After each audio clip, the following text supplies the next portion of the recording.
It's clear the Democrats don't want the pandemic to be over until after the election, and now many of them are getting nervous that a vaccine might almost be ready. You know, President Trump has promised a coronavirus vaccine by the end of the year or maybe sooner. Would you trust that vaccine? I think that we have learned since this pandemic started, but really before that, that there's very little that we can trust that comes out of Donald Trump's mouth. So let's just say there's a vaccine that is approved and even distributed before the election. Would you get it? Well, I think that's going to be an issue for all of us. I will say that I would not trust Donald Trump, and it would have to be a credible source of information that talks about the efficacy and the reliability of whatever he's talking about. I will not take his word for it. His priority was to do whatever he thought was politically expedient. And no. Who else had Democrats coming out as anti-vaxxers on their 2020 bingo card? I sure did, because I know how these people operate. And Kamala certainly isn't alone. Joy Blowhard on The View has now joined the chorus. The mumps vaccine took 4 years. The polio vaccine took 20 years.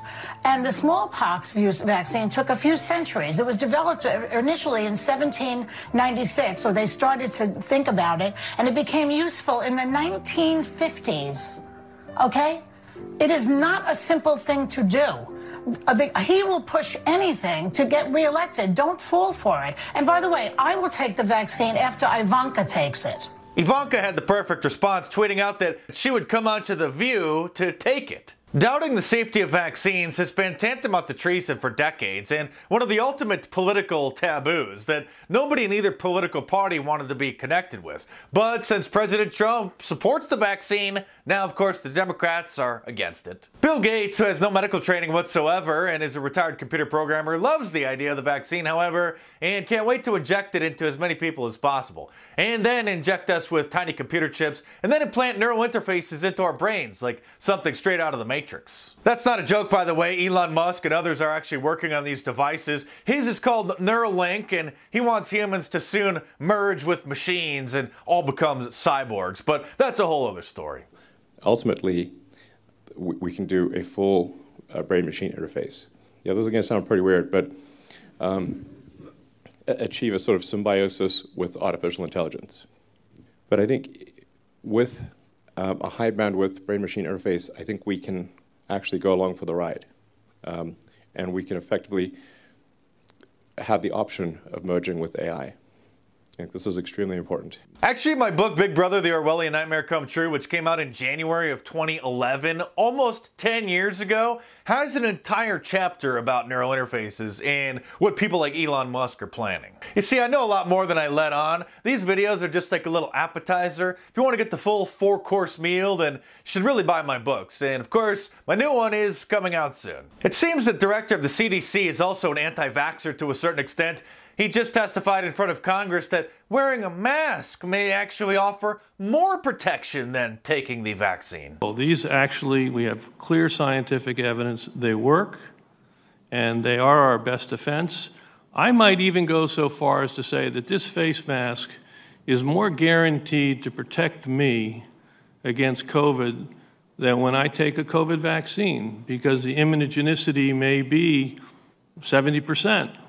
And if I don't get an immune response, the vaccine's not going to protect me. This face mask will.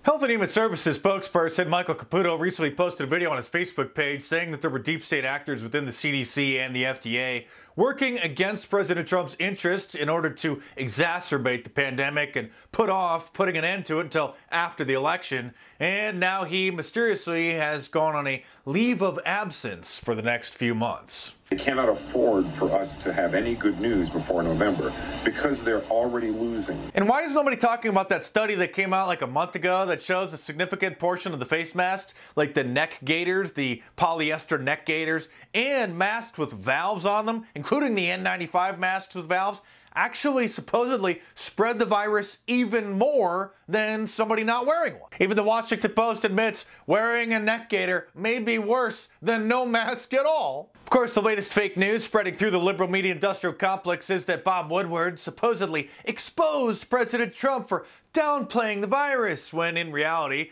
President Trump didn't want people to panic when it was first discovered before it was known how far and wide it would spread. Then, after the news cycle of him supposedly claiming that he downplayed the virus, now they're claiming that he Orwellianly said that he upplayed it instead. Of course, they're not including the full quote of what he said, which was that he upplayed the response. You know, doing things like banning flights from China, which the Democrats called xenophobic. Oh, and speaking of the Democrats now being anti-vaxxers, last year Adam Schiff sent a letter to Amazon demanding that anti-vax books and documentaries be removed from Amazon.com and Amazon Prime, their movie streaming service. Maybe the coronavirus vaccine won't be safe. Maybe many people will get terrible side effects. But only now are such concerns allowed to be raised. Up until today, daring to question the safety of vaccines amounted to blasphemy. In fact, you can't even sue the manufacturers of the vaccines, even if you do get a terrible side effect from their product,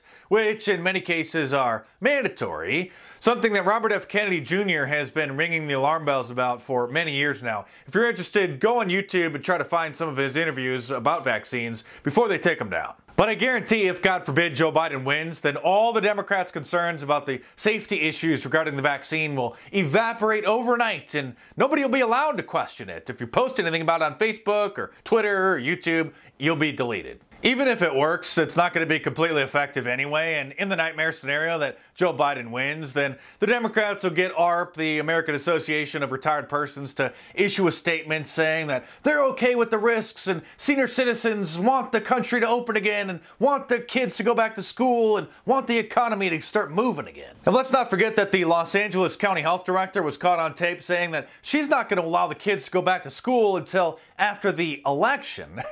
Not until next semester, or not until next year, you know, maybe in January we can reopen up the schools. No. She said after the election. We don't realistically anticipate that we would be moving to either Tier 2 or to reopening K through 12 schools at least until after the election, after, in early November. A very strange goalpost to use when talking about sending kids back into the classroom. That is, unless you're trying to create as much chaos and problems for families as possible so that you can pin everything on President Trump to vote him out of office. Of course, that's part of the reason why they want us to have to wear a mask as soon as we step out the front door, because it's a visual reminder, it's a symbol of the pandemic. There is another virus that's even more widespread and more dangerous than the coronavirus that's wreaking havoc on our country and our culture, and that is liberalism. If you want to help raise awareness about that plague, get yourself a Liberalism Find a Cure t-shirt, long sleeve, or hoodie from my online store at markdice.com, or click the link in the description below and check them out.